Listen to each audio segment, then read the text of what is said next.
Swastiastu, Om Awigenam Astu, Namo Sidam, Om Sidarastu, Tat Astu Swaha. Yang saya hormati, Ibu dosen selaku dosen pembimbing dan teman-teman semua yang saya banggakan. Marilah kita panjatkan puji syukur kehadirat Ide Sang Yang Widiwasa karena Astung Kartawara nugrahanya kita dapat berkumpul bersama-sama di tempat ini dalam keadaan sehat.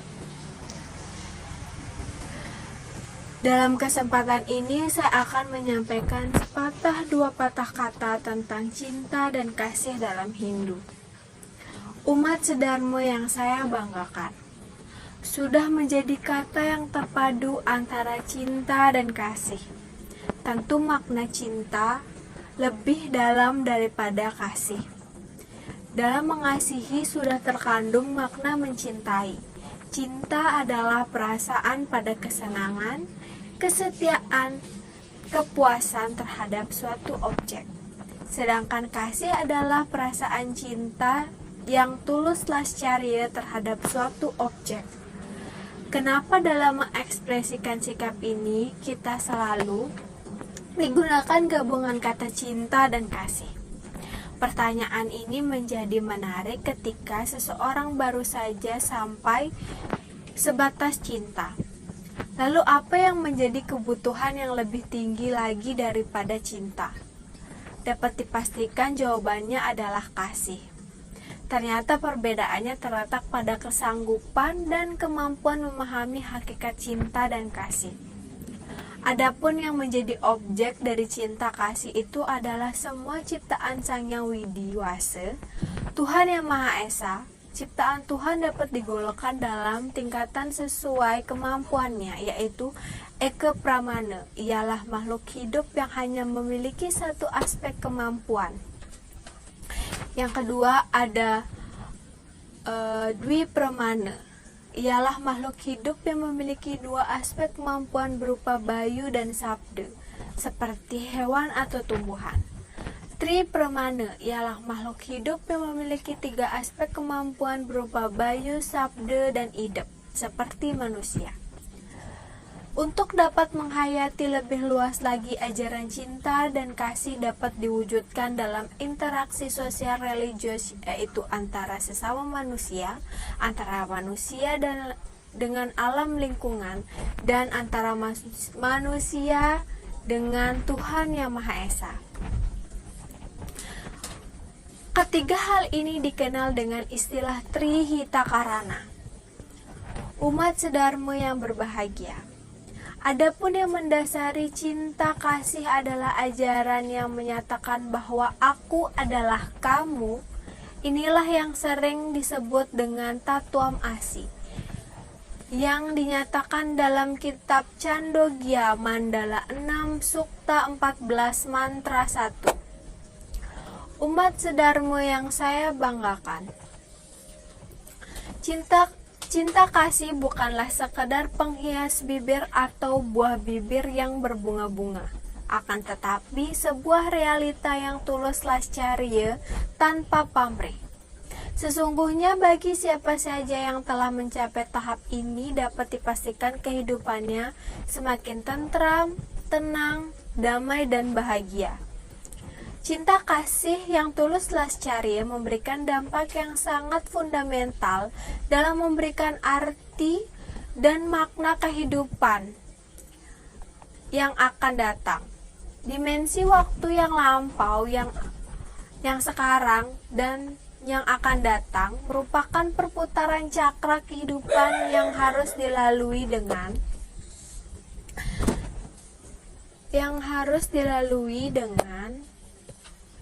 kesenangan cinta kasih nan kunjung padam kepada semua ciptaan Sang Yang Widiwasa.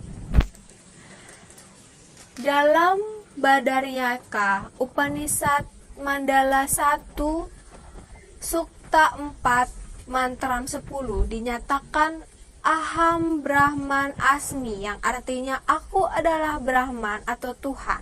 Sedangkan dalam Candogya Upanishad Mandala 3 Sukta 14 Mantram 3 dinyatakan Sarwam Kalu Idam Brahman, yang artinya semua ini adalah Brahman atau Tuhan. Dengan demikian, tidak ada satupun di dunia ini yang lepas dari Dia.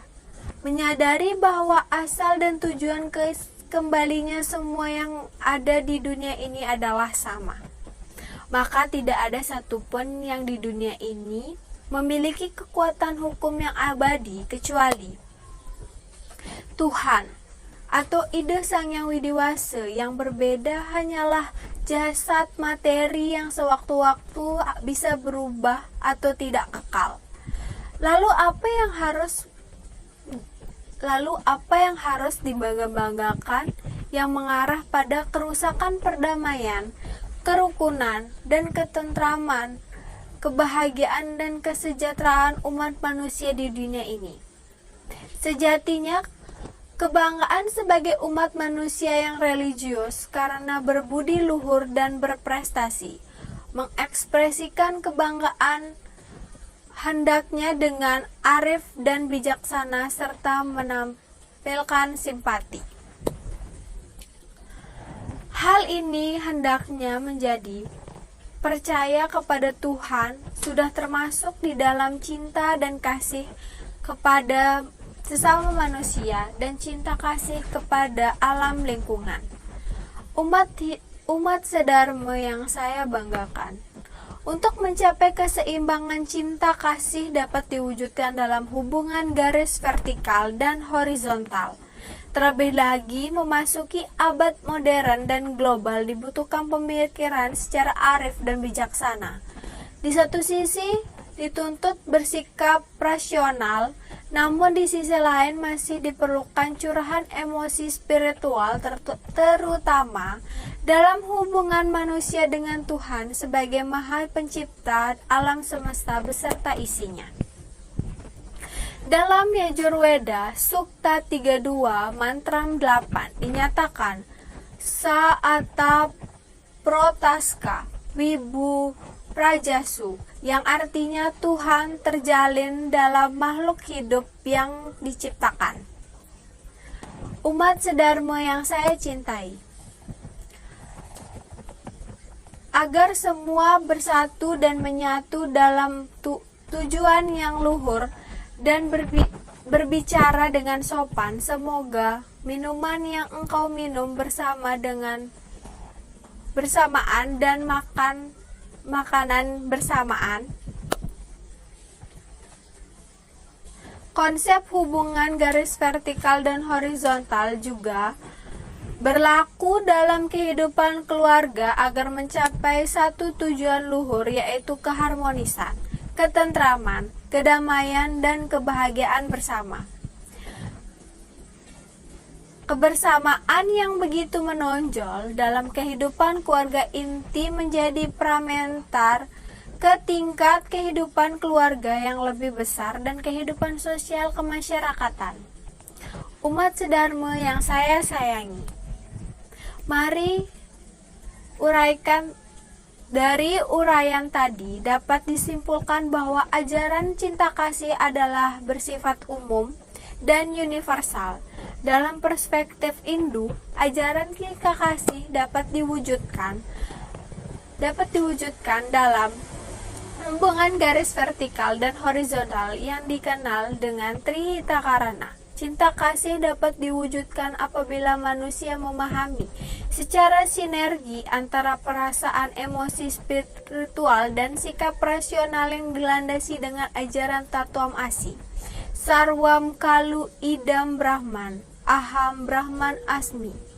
Umat sedharma yang saya cintai, sekian yang dapat saya sampaikan. Apabila ada tutur kata saya yang salah, saya mohon maaf yang sebesar-besarnya. Semoga apa yang saya sampaikan dapat bermanfaat bagi kita semua, khususnya bagi umat Hindu sekalian. Dan saya akhiri dengan para mesanti. Om Santi Santi Santi Om.